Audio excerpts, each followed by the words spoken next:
Good morning. This is Harold Zawodzki. Today is March 29th. The time is 9:01 a.m. and we are beginning hearings in room number 1.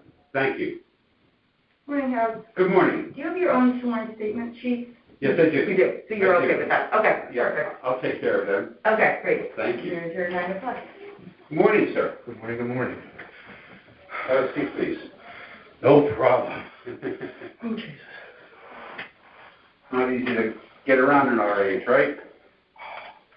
If I ever meet the person who coined the phrase the golden years, whatever strength I got left, I'm going to knock him in the mouth. You're not the tomato man on BlackRock, are you? No, I'm the beekeeper. Oh, the beekeeper. Okay.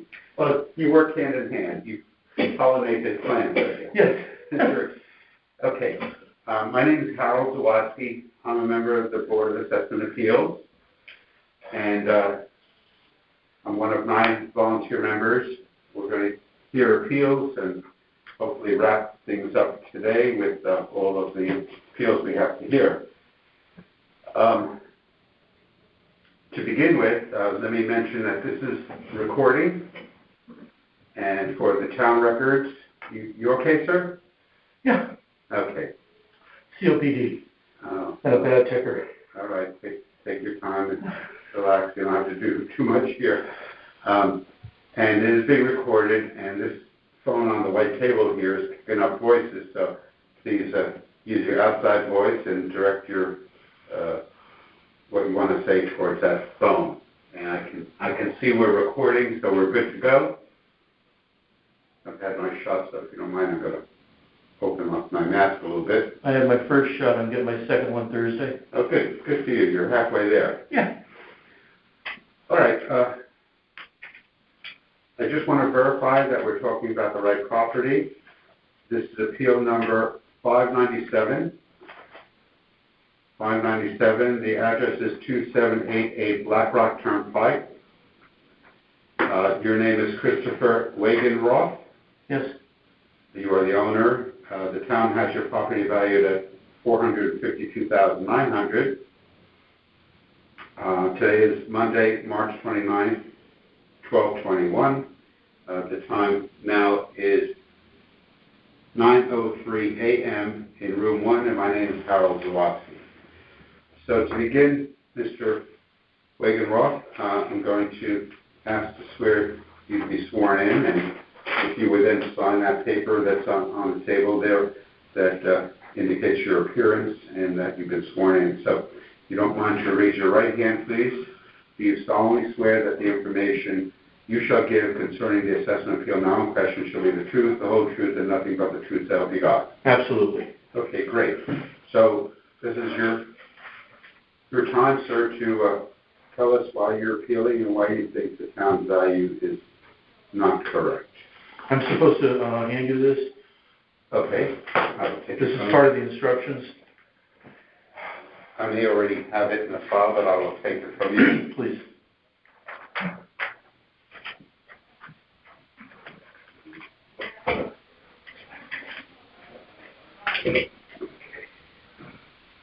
Okay. Shall I proceed? Please.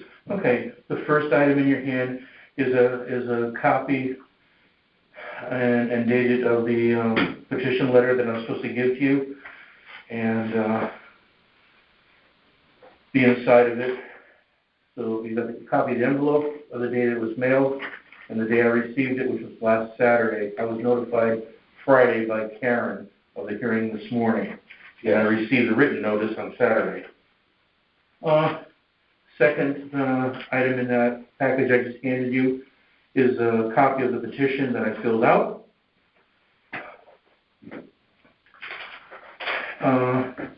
And on line D, the statement of value, the town's value is stated at $452,900. The appellate's opinion, me, I feel the fair market value of the property and the dwelling should be $350,000. And the reason for my appeal is going to go on to the several pages here that I'm going to read to you verbatim, which you have a copy of in your hand. The first item is the assessment of the generator, the Generac generator on our property. Over the past several years, you have assessed it at $10,000. This past year, you just reassessed it at $15,000. It was originally purchased on August 1st, 2013, and the original purchase price was $4,311.02. Inside the papers you have there are copies of the original envelope that it was mailed to me in with the invoice, and a copy of the invoice showing that I purchased it for $43,1102. You're not even depreciating this unit after the years as it gets older, like an automobile. It does not have an unlimited lifespan like a house. It has an anticipated lifespan of 10 years, hopefully. So in another 3 years, it'll be time to replace that puppy. Item 1, it was just that, I don't know where they came up with the figure. I understand, and I do have that information in the folder here. It's okay to read this, but I have it in the file. And I have added to this. Okay, then I will look. Please disregard what you've got and take my new one, because I was told by Karen that I could add to this. Certainly, so how about if I wanted to avoid confusion, how about if I hand you back the one that you sent us Originally? On January 15th? Okay. And we'll deal with what you're handing me now. Thank you. Thank you. Okay, item 2, groundwater displacement. The rear of our property abuts 270 and 265 Shelter Rock Road, which is 75 feet elevation above us per the town of Fairfield engineers. They have been out multiple times in the past to identify groundwater gushing up in our backyard in multiple locations, which we thought to be a ruptured water main in the street above us, but after an exhaustive investigation and testing by Bridgeport Hydraulic Company, now Aquarium, the town of Fairfield engineers identified it to our physical location as being the toe of the bottom of the hill. And with heavy rains, winter snowfall thaws, and spring rains, it's exacerbated all the more. The footing drains, which were replaced in 1999, do not help because the water table is above the footing drains, thus requiring 4 below-slab 3/4 horsepower sump pumps on 2-inch discharge lines that run year-round, even in the past drought of 2020, to keep us dry, as the same with our next-door neighbor, who also has below-slab sump pumps running continuously.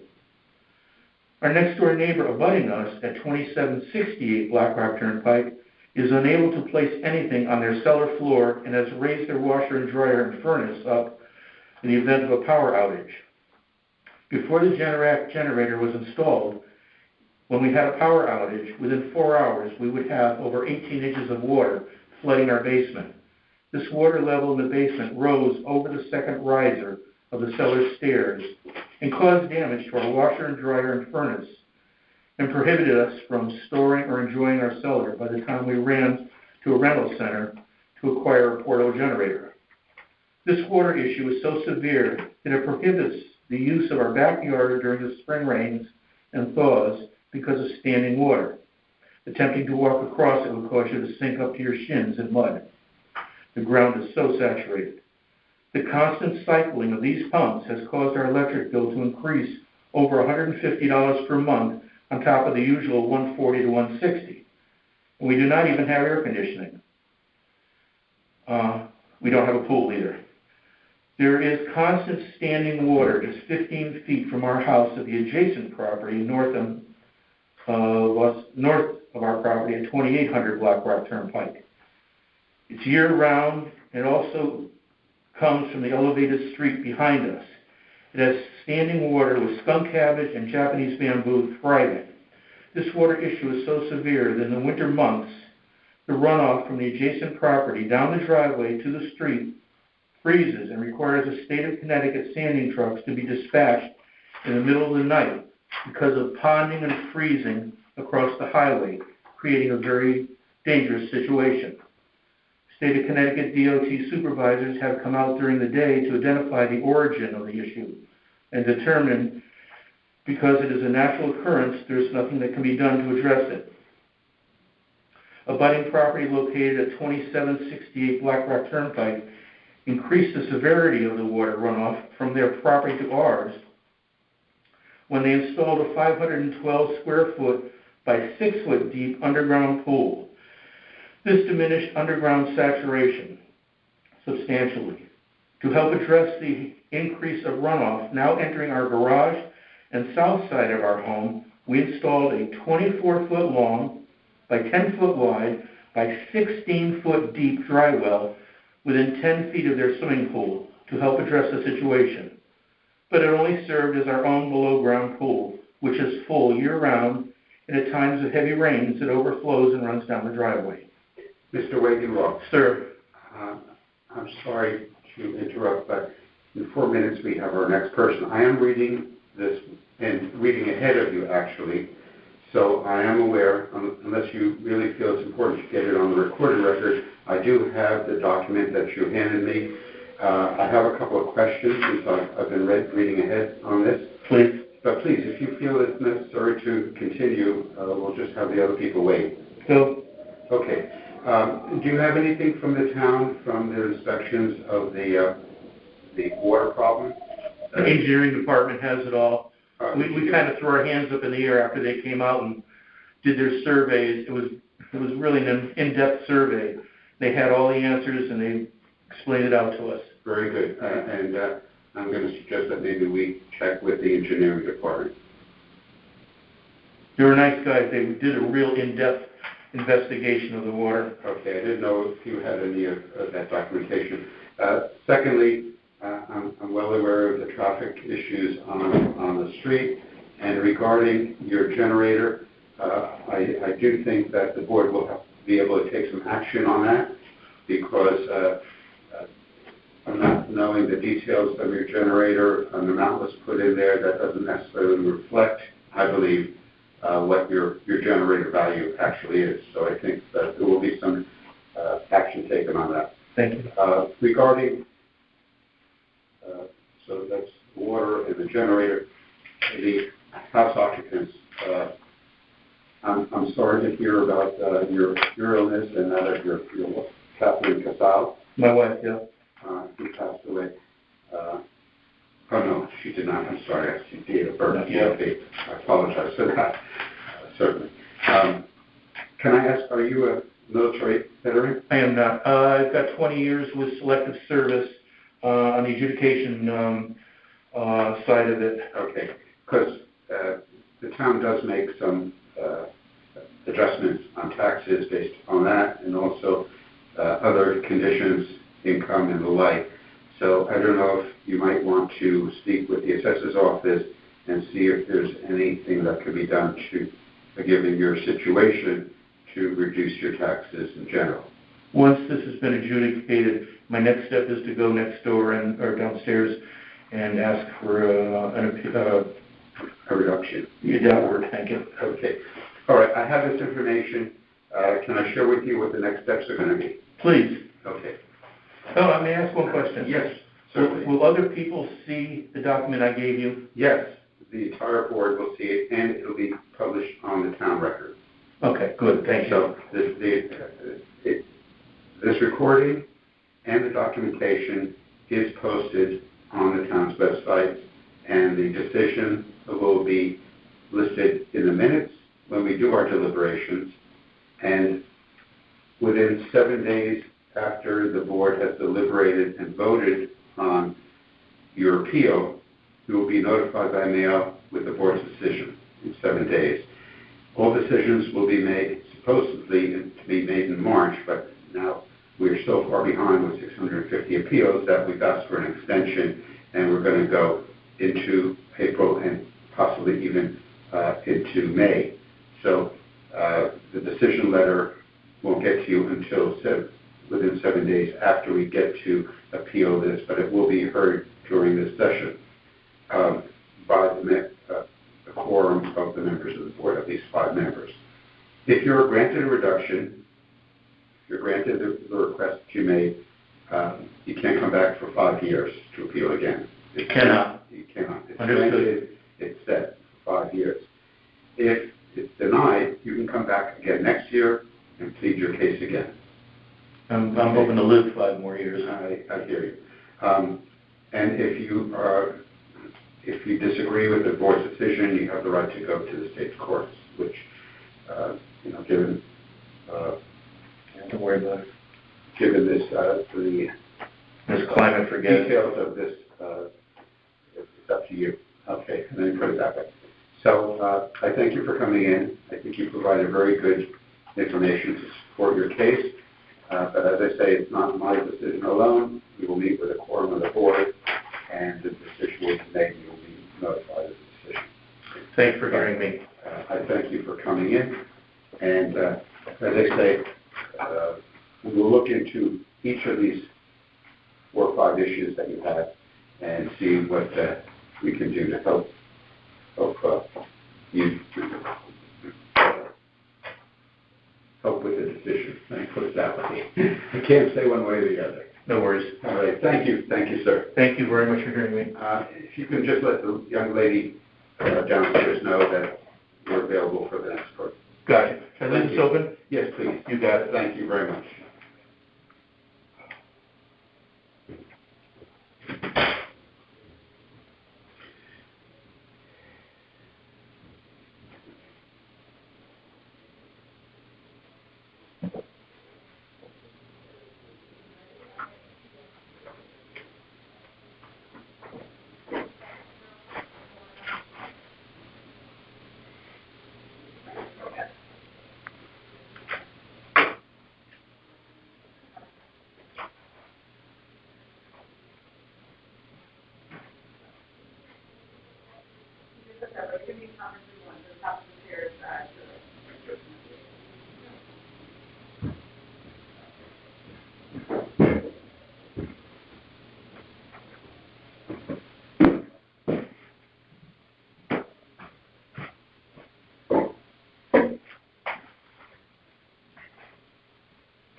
Hello, sir. Hey, hello. Okay, good. Nice to meet you.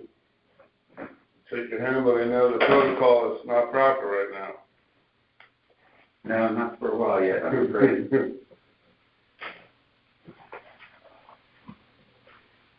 Okay, Mr. Mirabile. Yes, Mirabile. Mirabile. Yeah, Mirabile. Pronounce all of the All about Mirabile. Okay, my name is Harold Zawatsky. Yes. I'm a member of the Board of Assessment Appeals. We're a 9-member board of volunteers. And this session is being recorded for the town and also available to be heard in real time by the town's people. This is a speakerphone. It's picking up the voice. And before we get started, I just want to review, make sure we have the correct information. This is appeal number 461. The address is 125 Sycamore Lane. You are the owner, Mr. Nicholas Mirabile. The town has your property valued at $1,022,900, and you believe that the value should be $900,000. Today is Monday, March 29, 2021. The time currently is 9:19 a.m. We're in room 1, and my name is Harold Zawatsky.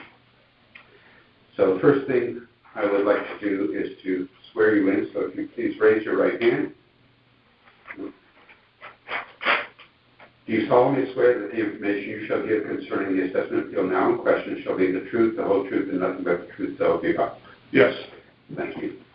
So please, Mr. Mirabile, Nicholas, tell me why you're appealing your taxes. Yes, thank you, Harold. Quick introduction, yes, it's Nicholas Mirabile, and it is 125 Sycamore Lane. I've lived there for about 15 years, and about 15 years prior to that over on 66 Beaumont Street in Fairfield. I was actually on this board as a volunteer about a decade ago, so I'm a little familiar with it, and I was on the RTM for about, I think, 3 terms. So familiar with the volunteerism, I want to thank you for volunteering. I had never appealed in the past in my 30 years living here, but when I got this appraisal, even though it had gone down a little bit from last year, or from the last appraisal, was higher than I believe the value of the house is. And 2 of the reasons, or 2 of the documents that I have to kind of back up that argument is, one is I had an appraisal done. I was considering refinancing my house in December of 2020, about the same time that I got the original assessment. Coincidentally, I believe that same week. December 3rd, I have an appraisal, independent appraisal from Webster Bank, and I received the assessment on December 7th. The appraisal from Webster Bank came out to take a look at my house and did comparables in the area and gave me a full report, which I have here and I can submit. And they did come in and say that the value of the house was $900,000. The second thing I did after that was just try to cross-reference it, knowing that this time period was December 3rd. Let me look at properties that sold during the time period that the assessment takes place in. For similar houses in the area of my same square footage, traditional colonial, that sold within that time period, and I have that document. I'm not sure if I submitted it. I may have. If not, I can give you both the appraisal and the Excel spreadsheet I did. And there's 1, 2, 3, 4, 5, 6 properties that sold within that time period that were 4-bedroom, 2.5 to 3.5 bath, a very similar square feet. My house is 22,978, almost 3,000 square feet, and the average house here was 2,600 square feet. They range from 22 to 32. The sell price per square feet, or the appraised price per square feet, I should say, the appraisal price per square feet on them collectively, the average was $298. And that's very close to what Webster Bank's appraisal is, which was $302. So Webster said $302. Some of the properties, I think 2 of the properties, only one I highlighted. One property that they used as a comp. Which one was that? Hillcrest Road. Other properties were, I believe, were similar in size, value, shape, and in my numbers using comps was $298. Theirs was $302. Very close. So if you use my comps, you're at about 888,000 per square foot. Webster says 900. Either one of those, I believe, is much closer to the true realistic value than the appraised value of $1,022,900. Okay. I do have a copy of the appraisal in the file, and I also have a copy of the comps that you submitted, comparables and comps from field cards on VGSI. So I do have that. Oh, gotcha. Okay. I do have their field cards, but I'm sure you can pull them up the comps if you like. Yes, we can. Yes. Would you like those? Yeah. So if you have them, I'll be glad to take any information that you wish to add. Yeah, thanks. I don't think I submitted originally, right? I did give the appraisal on my spreadsheet, then I have the field cards for those 6 properties. You'll notice on my spreadsheet there was 2 others. They're actually a little closer to my house. They're on Mill Plain Road. But what I realized, they were slightly out of the time period that was admissible. But in secondary consideration, I did find 2 on Mill Plain Road. They sold shortly after October 1st, October 15th, and November 13th. So just within, 30 to 43 days of when this, assessment period occurs, I put them below the line because they were past October 1. But they were at $265 a square foot and $231 a square foot. Again, much lower than $343. But I didn't include them in the average because they were past October 1st. Okay. So I'll submit these. Yes, and if you could sign this document that I shorthanded you to, that shows you've been sworn in, and also Yes, sir. confirms your appearance.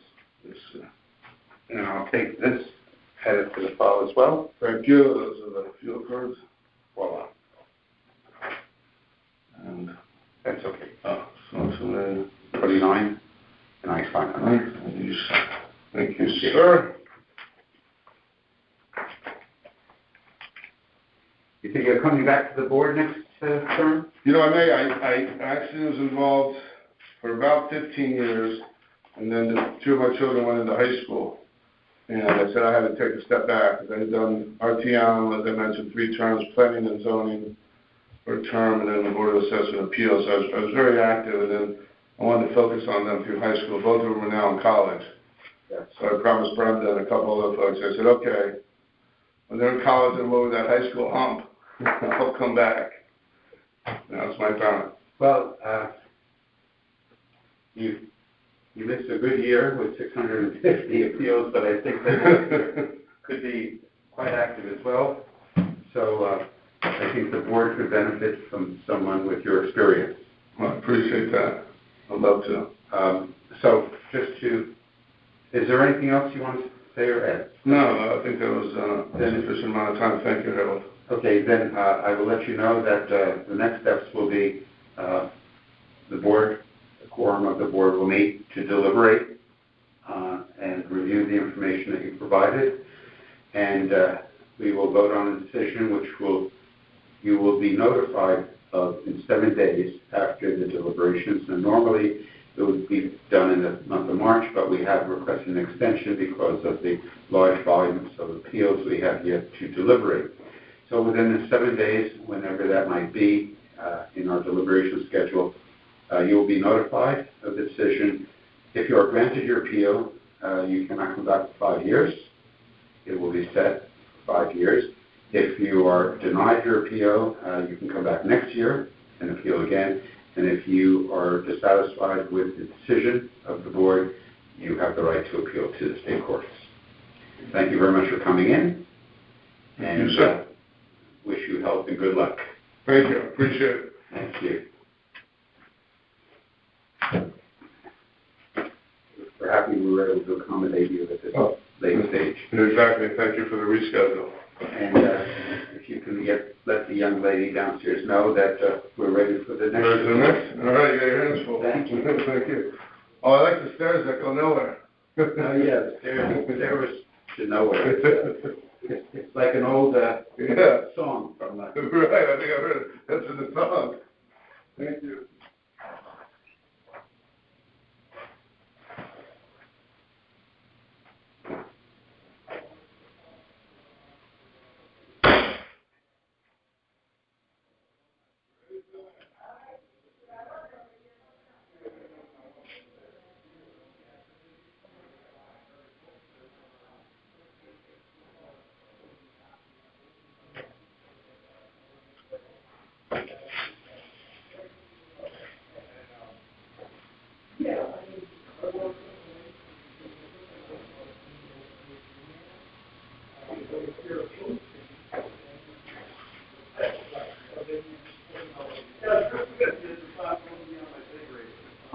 Take care, John.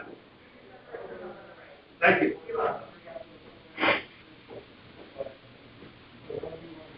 Testing. Hello, sir. Hey, how we doing? Good. Come on in. Please shut the door so we don't get disturbed. My name is Harold Zawadzki, and you are Brent Gottfried? I am Jeff Smith. Brent is in Florida, and I am the appraiser. And I have this is for Authorization. Yes. Okay. Am I supposed to sign the bottom? Or is it just his signature that's necessary?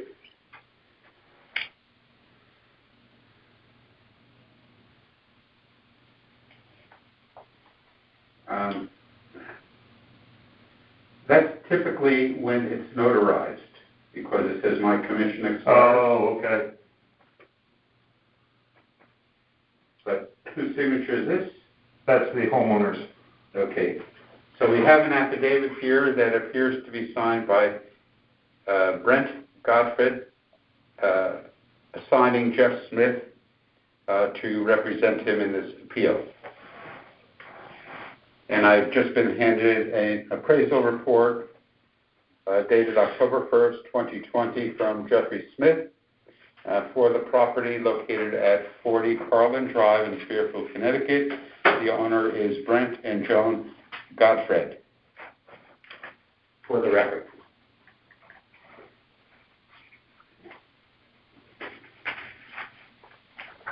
Okay, on the desk in front of you, if you could please sign to indicate your appearance. Would print my name below? Yes, please, that's fine. And then I'll take that from you in a moment.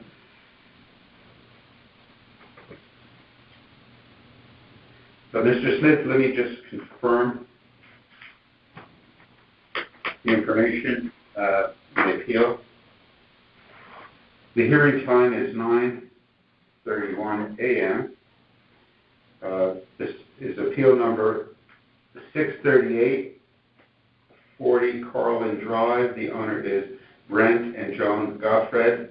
The town has the property valued at $1,481,300. The ask amount is $1,350,000. Today is Monday, March 29th, 2021, and the time is 9:31 a.m., and we are in room 1. This is Harold Zawatsky, and representing the appellant is Jeff Smith.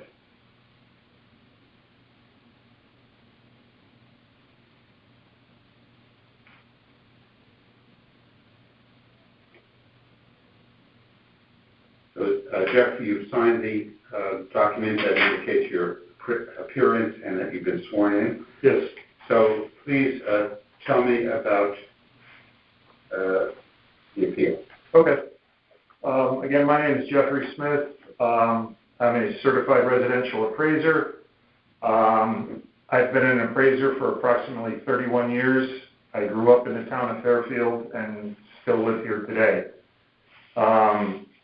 I was contacted by Mr. Gottfried to do an appraisal on his property for a tax appeal.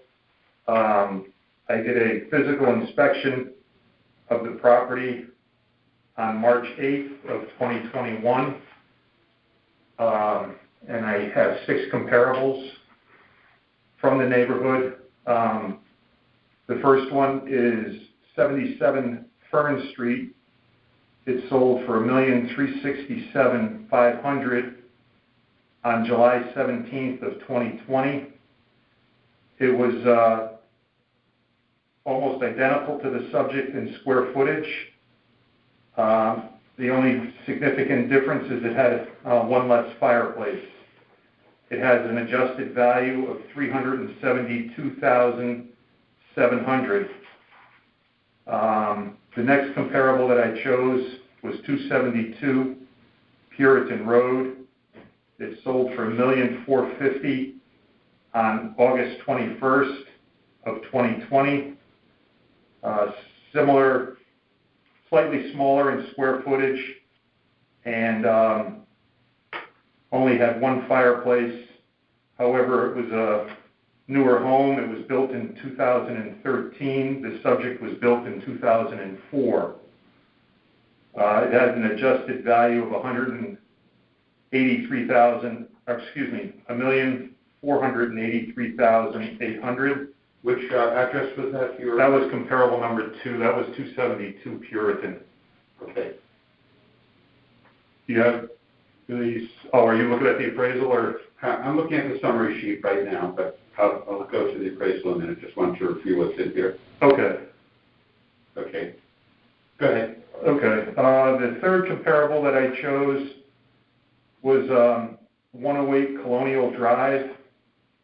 It sold for $1,480,000 on March 25th of 2020. The home was similar in age, slightly larger. It had an adjusted value of $1,483,300. The next comparable that I chose was 97 Carolyn Drive. It sold for $1,320,000 on April 15th of 2020. Slightly smaller home. It was an older home built in 1954 that had been completely remodeled and expanded. It had an in-ground pool.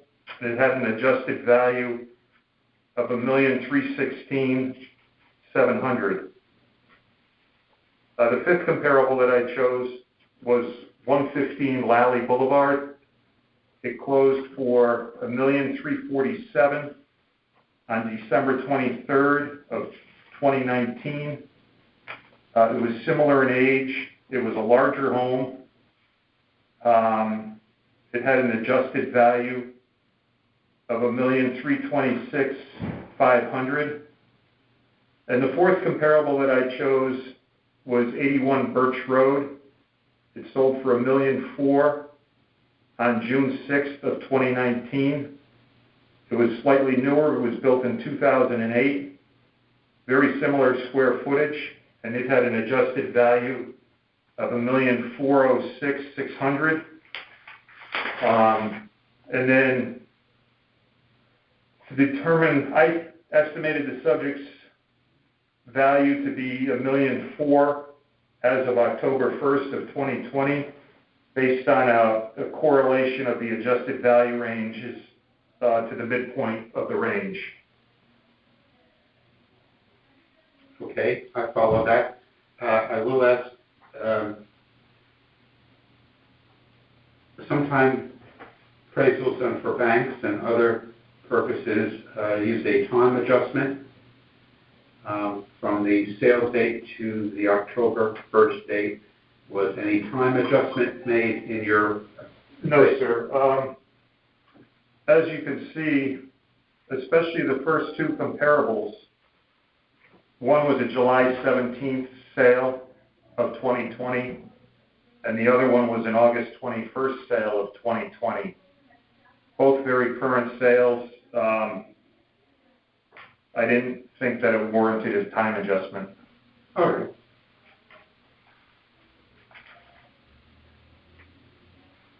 Anything else you wish to add to the file? No, sir.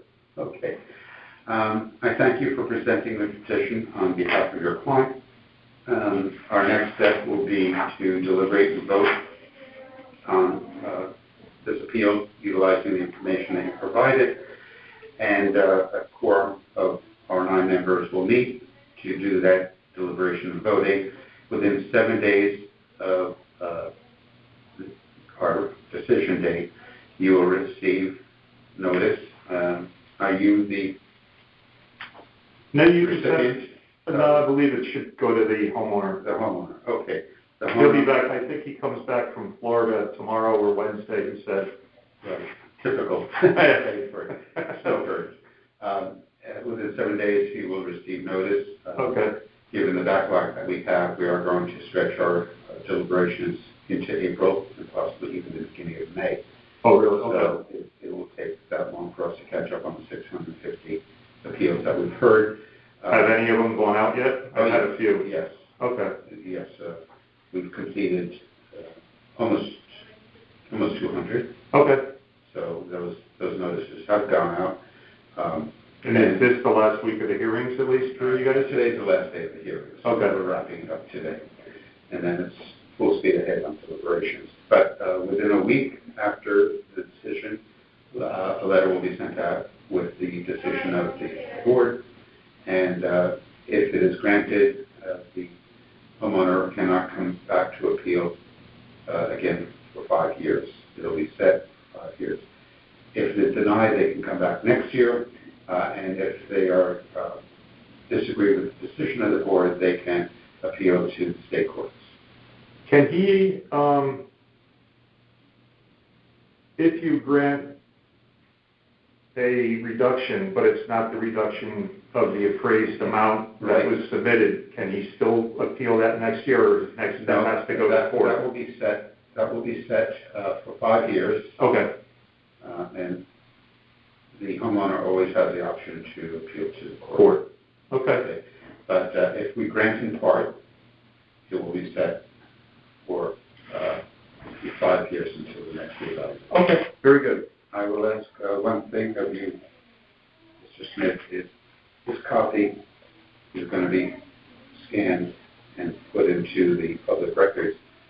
It's a little light. I'm wondering if the copy that you have printed out a little bit darker.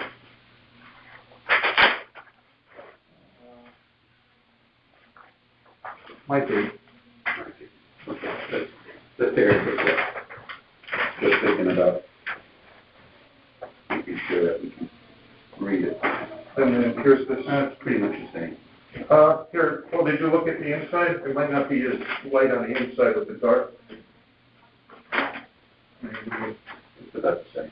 Okay. All right, we'll hold on to this. It'll be readable. Okay. All right, thank you, Mr. Smith. All right, thank you, sir, for your time and volunteering. Have a good day. Thank you, you too. Stay well and be healthy.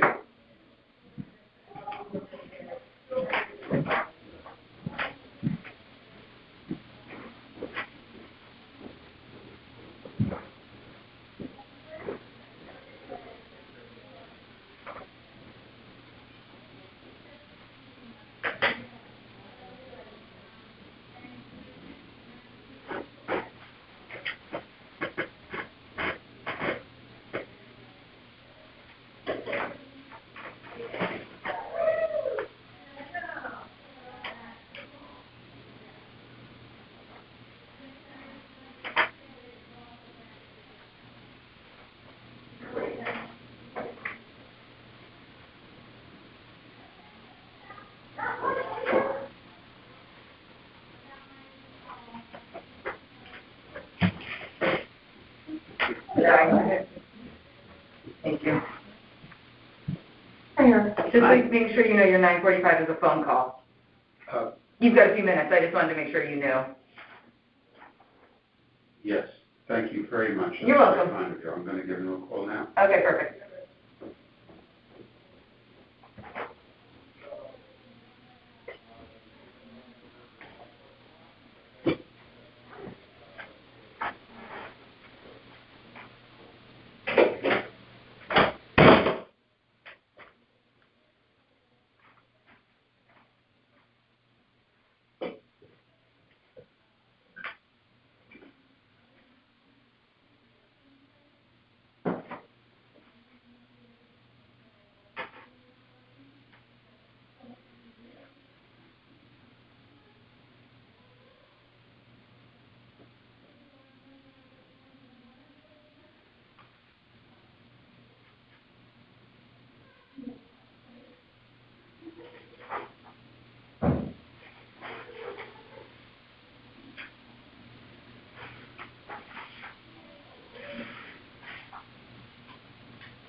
Good morning.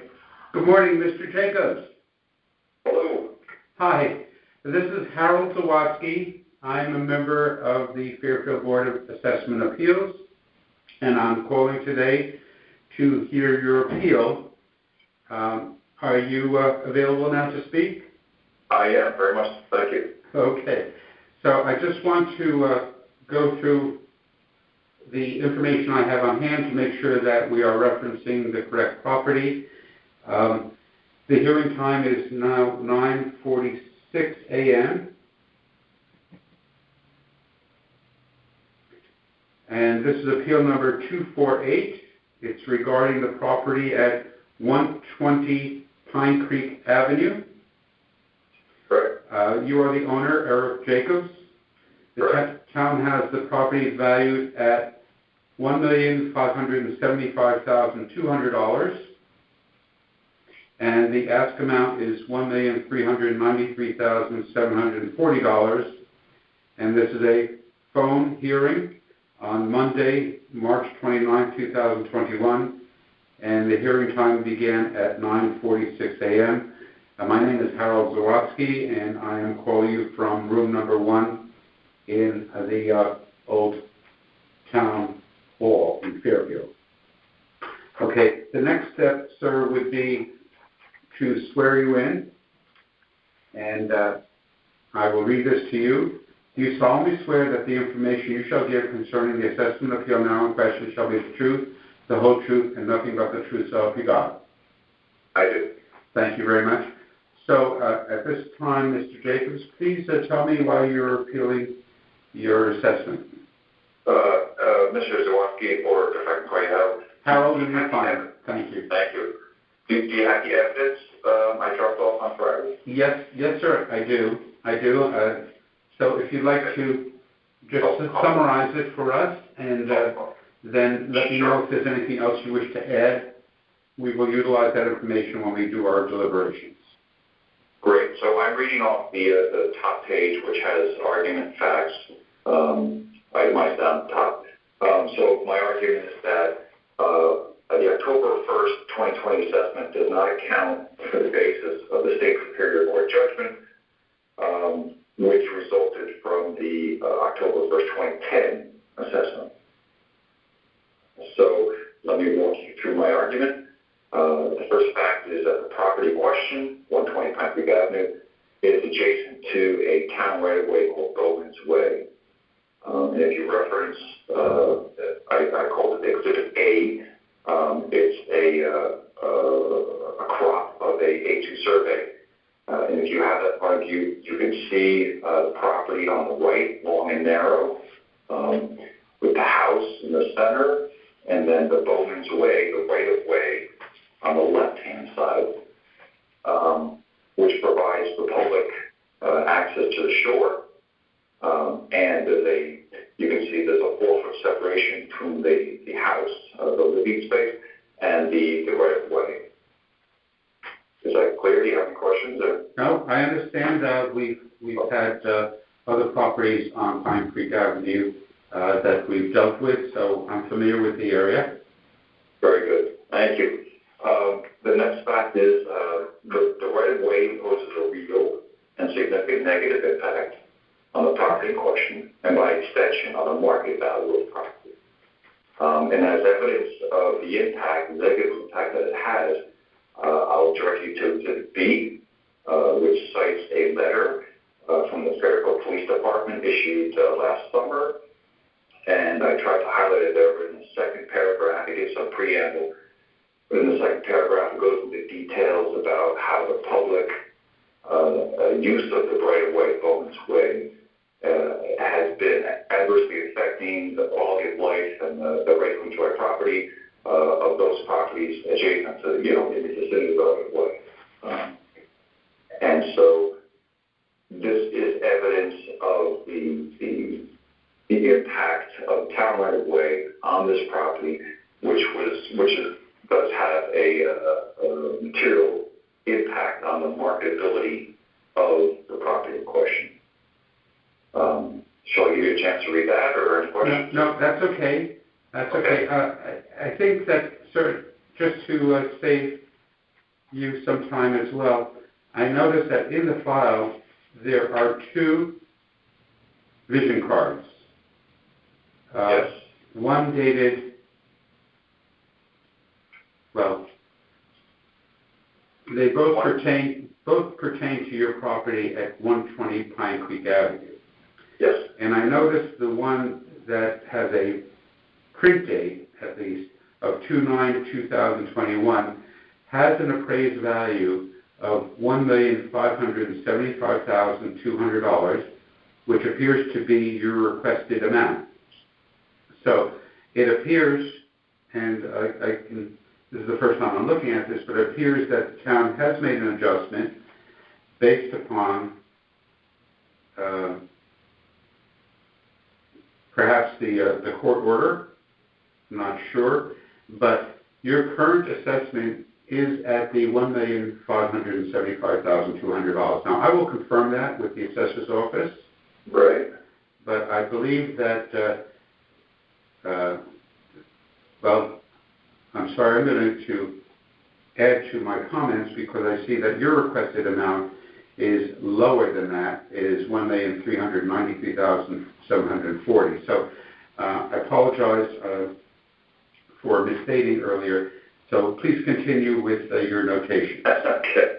I'll teach it for skipping that. So, okay. So yes, and I certainly, if you see any misassumptions on my part, or if anything I'm able to look, by all means, I appreciate you calling up. The next fact is that as a result of the 2010 assessment, there was a Superior Court settlement reached between myself and the town, effectively reducing the assessment on the property by 9.7% in recognition of the negative impact of the right-of-way. And you can see that by exhibit, I believe it's C. Okay. And on page 4, you have the 2010 assessed value of $1,278,970, and then on page 5 you see the agreed upon assessed value of $1,155,000, and that difference reflects a 9.7% reduction, effectively a 10% reduction. So my assertion is that there appears to be no accounting for the agreed upon negative impact to the value of the property based on the right of way. So yes, there was a reduction in the 2010 assessment value, but there was no material changes made to the variables which contributed to the calculation of the assessment. In the 2020 assessment. If you look at the field cards, there are 2 field cards. One is from 2011, which is the result of the 2010 assessment, and there's a field card printed in 2021, which is from this most recent assessment. And I don't profess to understand how that formula works. I'm directing my attention to the landline valuation section. I'm putting aside the residence of the building assessment for now. But if I compare the 2 landline valuation sections, there's nothing to account for the judgment and the settlement, recognizing that the true market value is 9.7% less than what the 2010 assessment had it at. Am I making my argument clear? Or? Yeah, I have a question. When you mention landline valuations, are you saying that your land line, your area of your land, is reduced by that right away? The area? No. So is your appeal based more on condition factors of the impact of that right of way and other factors, as you mentioned, that led to police reports and the like? Yes, I believe if the C factor is the condition factor that you just referenced, the C factor was 0.95 prior to the Superior Court judgment, and it's still 0.95. So my argument is that the condition factor, the T factor 0.95 should be reduced to an appropriate value that reflects the judgment, the Superior Court judgment in 2010. But the condition factor, you say, did not change. It did not change, correct? So the condition factor is based upon conditions on or about your property. So was there a reason to change it? The Superior Court judgment. The Superior Court judgment was that a negotiated adjustment? It was negotiated with a settlement of agreed upon value between the top Fairfield Assessor's Office and myself. Okay, right. And, excuse me, I'm not playing attorney here, but when I present your information, I want to make sure that I understand it. So, as a result of the Superior Court adjustment, the fair market value was reduced to $1,650,000. Am I reading that correctly? And then further, the town reduced it to $1,575,200. Is that what happened? What did back in 2010, yes, the original fair market value was 1.8. yes, And the Superior Court judgment adjusted the fair market value to 1.65. yes, that's what I read. And now the town has it valued at $1.575,200, so it's actually gone down from there. It has gone down, but it has gone down as a result of the broader market values in the town. Yes. And so my argument, and crucial to my argument, is since the 2010 assessment and both the 2020 assessment were mathematical assessments, Yes. based upon the broad market conditions in the town, Yes. and perhaps specific to the neighborhood, that if a correction to the did you call it the empirical values that contribute to the calculation of the landline value, if they needed to be adjusted back in 2010, they weren't adjusted, and they still need to be adjusted for the 2020 assessment. Okay, well, I do see that it is, the condition factor is adjusted down to just 5% to 0.95. But that was the case. That was the same condition factor Yes. that went into the 2010 assessment, Yes. which was adjusted. So you feel that the condition factors should be further reduced because of the right-of-way, and I don't know that there's any other issues mentioned.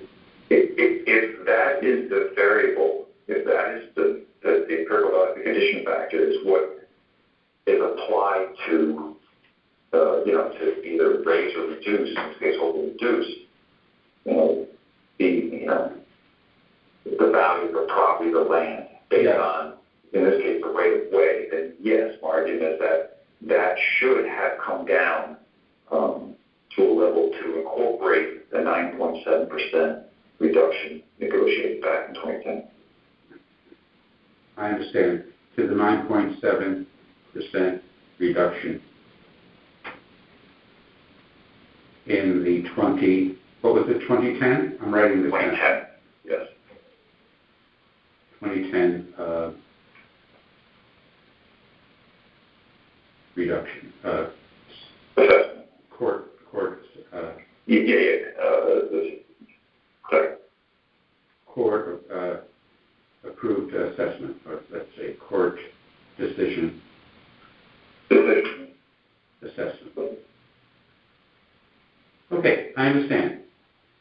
All right. Anything further you wish to add? I do understand what you're saying and what you presented, and I've taken some notes. Okay. So do you know when this will go in front of the board? Quite honestly, with the backlog of over 400 appeals that we still have to deliberate, we are certainly not going to finish by the end of March. We have requested from the town an extension.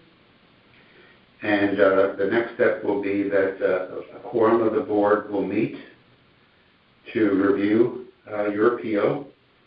And within 7 days of our decision on that appeal, you will be notified by mail. If your appeal is granted, the appeal letter will be sent to you within 7 days.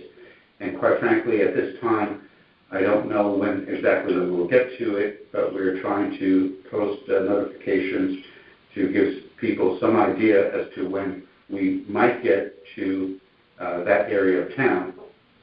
But within 7 days, you will receive a letter of our decision. If it's approved,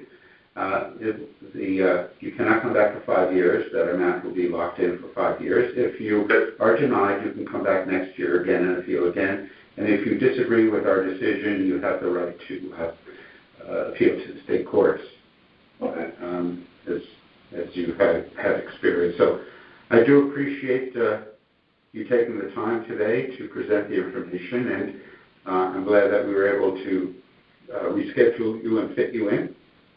And I appreciate that as well. Okay. And if I could just, I thank you for your time and your efforts, and hopefully your success in appealing this to the board. And if I could just editorialize for a moment, perhaps in the future the town should consider the historical impact of the appeals process on the vendor that they select for the appraisals. And if they consider all your time, the town's time, the town's lawyers' time, and not just always go with the lowest bidder, but consider the impact of the vendor's assessment as part of the overall cost of the assessment. I understand, and that will take place in about 4 years. And so, that is not something that the Board of Assessment has anything to do with. We deal with the grand lists and the appeals that are presented based upon the numbers that appear in the grand list and that are submitted to the public. And certainly, whoever the town selects, that decision will be made with the Board of Finance and ultimately with the administration of the municipality of Fairfield. And I presume the final decision is up to the RTM and the executive of our municipality. Understood. All right, but thank you for your comments, and I wish you well and good health, and thank you for being. And you too. Thank you. Okay. Take care. Bye-bye. Bye.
And then I will bid you adieu. Then you are done.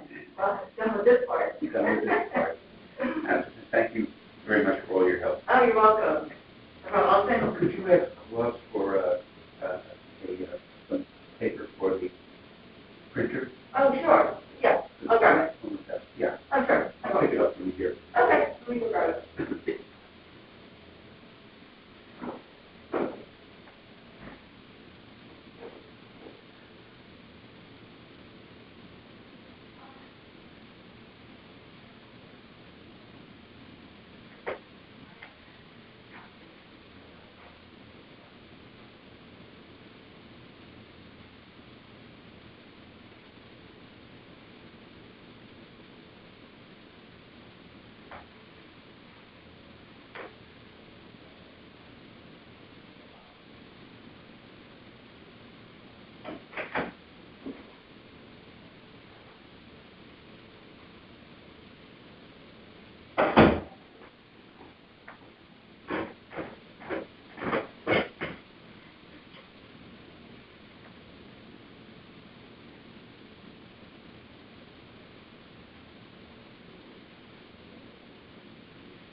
536. I'll put that in for you. That's going to be a home here. Oh.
It's going to be.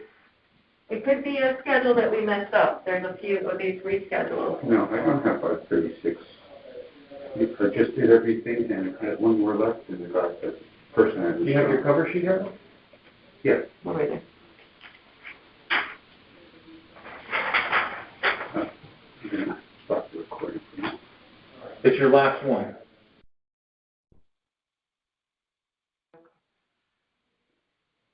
And put it on. This is Harold Zawatsky. I am beginning the recording again. It is 10:11 a.m.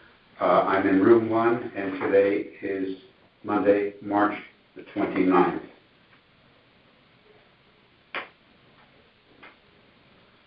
You see that number? Oh, it's actually right there. That's the phone number. 395-0085.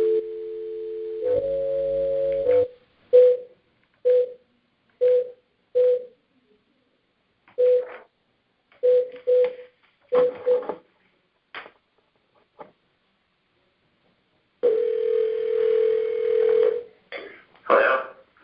Hello, Mr. Serlin. Yes.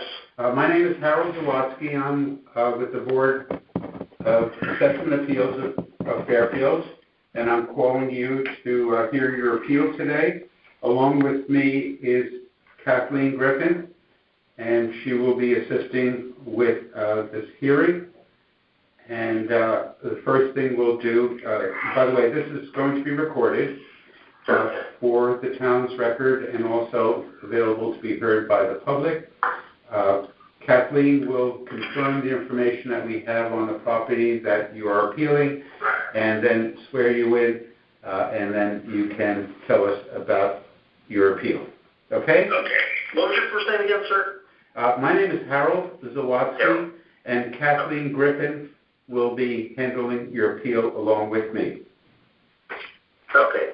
Okay, great. So I'm going to just read a few things into the record. Just correct me if any of it is wrong. Your appeal number is 536. Property address is 569 Commerce Drive. The owner of the property is CLS Investments, Inc. The town value on the property is $1,411,100, and you're requesting a reduction to $750,000. Is that accurate? That's an appraised value. 750. Yeah, the town we're talking market or appraised value now. So the town value is $1,004,000, and you're asking to go to appraised value of $750,000. Yes. Okay. So, and then the next thing I'm going to do is just confirm that you are who you say you are. So, if you could state your name for the record, and then say whether you are the owner of the business or an authorized agent on behalf of the business. Okay. My name is Jeffrey Serlin. I am the owner of CLS Investments, Inc. Okay, great. And then I'm going to ask you to raise your right hand, and I'm going to swear you in. I know we can't see you, but we'll trust you. Do you solemnly swear that the information you shall give concerning the assessment appeal now in question shall be the truth, the whole truth, and nothing but the truth, so help you God? I do. Okay, great. So now's your opportunity to provide testimony as to why you believe the market value should be reduced to $750,000 from $1.4 million. And if you could just describe the business a little bit first before you go into the reason for your petition. Okay, CLS Investments is basically just, is a property owner. It doesn't have much of a function beyond that except for holding a used car dealership license. The property, CLS Investments rents space to Chauffeur Limousine Service, Inc., which I am the owner of as well. And I am petitioning the rise in value or perceived value due to three main reasons. One being, or four reasons. One being that the property is set off from the road. It doesn't have direct frontage on Commerce Drive, which causes it to be not as worth as valuable as something with frontage. The second reason is there's a right of way on the property. Oftentimes we're inconvenienced and have to keep moving vehicles around, so people from Metro North could get to the fence where there's an entrance to get to the railroad. I sent over an attachment to Mr. Murray's email showing these, from my plans, showing that we are on a right-of-way. Are you guys familiar with the property at all? This is Kathleen, yes. I think I know where you are. You're kind of across from Sweet Basil, right, as it goes up the ramp before BJ's on the left-hand side. Is that right? Yes. Okay. Yes, you got it. We're kind of tucked in there. Yep. Okay, so we have number one, that we're set back from the road. Number two, there's the right-of-way. Number three. I'm sorry, that's Metro North that has the right-of-way across your property? Well, I don't know if it's just Metro North. Okay. You know, I don't really know how right-of-ways work, but there is a right-of-way that we have to keep our property open at all times. Okay. The other thing is the condition of the building it's in bad shape. Roof leaks, etc. The driveway is in a perilous condition.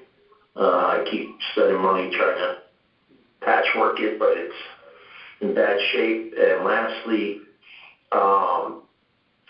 apparently when I bought the building and it was inspected, half of the plumbing goes to a leaching field or just empties out into the corner closest to Black Rock Turnpike and BJ's.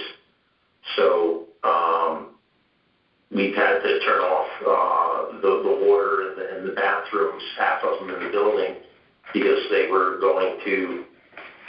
being not directed to the sewer, Okay. or where they're supposed to go, to the main pipe. It was just being dumped into the dirt. So the leaching field doesn't exist anymore?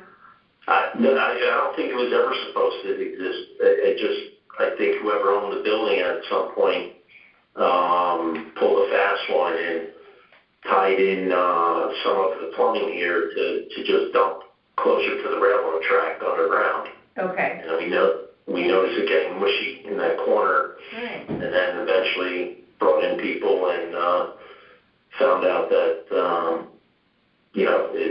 it's a pipe to nowhere. Okay. And you purchased the property in 2011, is that right? Yes. For $1.5 million? Yes. Okay. And it was not that it was an overpaying situation. It got run up. I paid too much for it. Okay. Anyway, I think I covered all my points. Okay, so you said The other thing is that the limousine industry is severely affected by the COVID. The corporate travel is off by 90% plus, and we're sitting here with basically the inability to pay the rent, the limo company to pay the rent to CLS Investments. Right. Did you have an informal hearing with municipal valuations back in December or January? No. No informal hearing. Okay. So the only other, I have a couple questions. What did I say? No informal hearing. Because I'm looking at the cover page, and it looks like you stated the town's value in assessed. So I just want to make sure that you're asking for 750 and not 750 divided by 0.7, which would be... No. Using your number, 1.4. Yeah. 750. Divided by 0.7, whatever. I think that's your reflected value, right? Sometimes when we see the town's value... Well, that's the assessed value, where you're saying 987. I'm throwing out 750. Okay. Cheryl, can you... So if you divide... Yeah, by 750 by 0.7. Equals times 10. So, yeah, 1,071,000. So you're looking to go to 1,071,000. Yeah, it's closer to that. Okay. Yeah, let me just fix that. We have it. What did I do with that sheet? About 5.7. Yeah, I was looking for the sign-in sheet for his appeal. Did I put it? I think it's under here. It's probably the Yep, I got it. Let me just change that to 1 million. What did we say? 107. Okay. 1428, Okay. which rounded is 107, 1400. 107, 1400. Okay. Do you agree with that, Mr. Sterling? Yes, I do. Okay. Thank you. 1,071,400. Okay, we'll get that fixed. So you said you don't have any frontage on Commerce Drive. Do you have an easement then over someone else's property? How do you access the property? Through the right-of-way. Oh, okay, so all right, I don't have the right-of-way GIS. starts on Commerce Drive. It goes through 575 Commerce Drive's property. Okay. And then mine. So I have to use it to get to 569. Right, so 575 is in front of you, kind of, if you're coming in from Commerce Yes. Drive, it's on the left or something, probably because the road, Black Rock Turnpike's on the right. Okay, so you probably have a shared drive or something in there, okay, to get to you, but then also Metro North goes to the back. Okay, I think I understand Right. that. Okay. And then, what else was I going to ask you? Oh, so you rent space, right? CLS Investments rent space to Chauffeur Inc. Is that what the name of the business was for the limousine? Yeah, Chauffeur Limousine Service Inc. Chauffeur Limousine Service Inc. Okay. And what do you charge the business for rent? Just enough to cover the mortgage, about $11,000 a month. $11,000 a month. Again, it's not market price. It's because I own both of them. It's just enough to cover what the bill is. But it covers the mortgage. Right. Okay.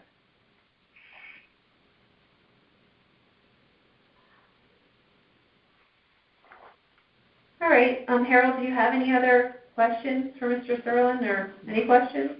No. Anything I forgot to ask? It's very, very clear what Mr. Sterling is presenting, and we have the information in the notes that we've taken.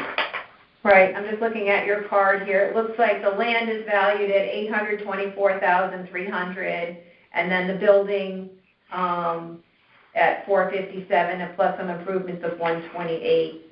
So, you know, I don't know. It's a warehouse, right? That's the. It's a warehouse. It's mildew, filled, falling apart, bunch of bricks. I mean, your value of the property is most likely spot on, but the building is not worth anything. It should be torn down. Okay, yeah. So I was just gonna say, you have an office at 4,200 square feet, and then it says is that the warehouse at 9,000 square feet? Is that what those two numbers are? There's a two-story brick building facing Black Rock Turnpike that's attached to the warehouse. Okay.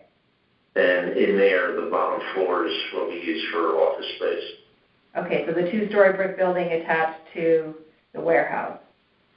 Okay, and you use the brick building for the office? I'm sorry. The bottom floor of the building. Bottom floor, okay. The rest is not used, Sure, so warehouse. do you think that's 4,200 square feet, that bottom floor? Do I think it's 4,200 square feet? Yeah. No, it's much less. So maybe when they're saying the office is the first and second floor, that sounds right, they're probably about 2,100 each floor? Okay, That might make more sense. I don't think it's that, well, maybe it's that big. okay. So you just use the bottom floor as office, but you do have a second floor that you don't use? Okay, That's right. okay. And then the warehouse itself is probably the 9,000 square foot space? Yeah. Okay. Is that where you store the cars in the warehouse, or what's in the warehouse? Basically nothing. I mean, some furniture. I've got divorced and I put some of the furniture I have in there. All right, no, yeah, if you own it, you might as well use it for something, right? It's your space. Okay, so the cars are parked I assume the limousines and things are parked in the lot, not in the warehouse? Yes. Okay. Yes. And that 9,000 square feet is not, so you're not, well, the rent is for the entire property, I guess the 11,000 that you're charging. Okay.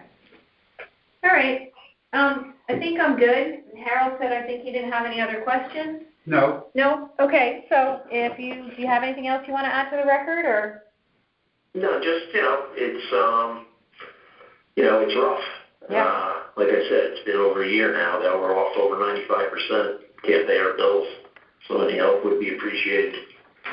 Right. How much are you off? 95%?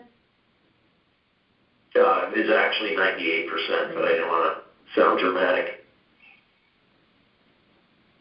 We were doing 130 to 150 trips per day prior to COVID, and now we do 30 a week.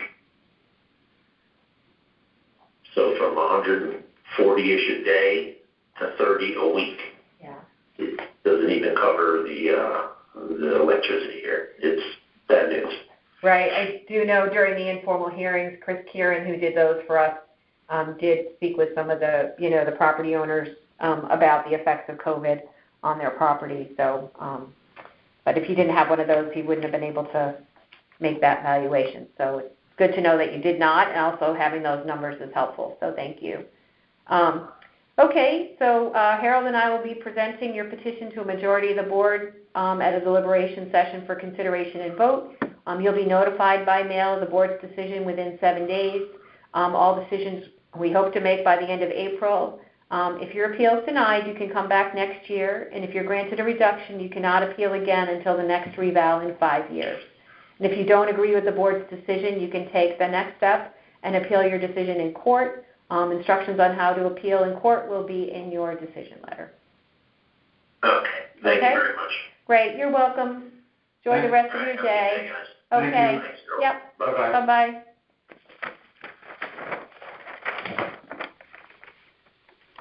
okay. Okay, so this concludes the hearings in room 1. Is that where you are? On Monday, March 29th.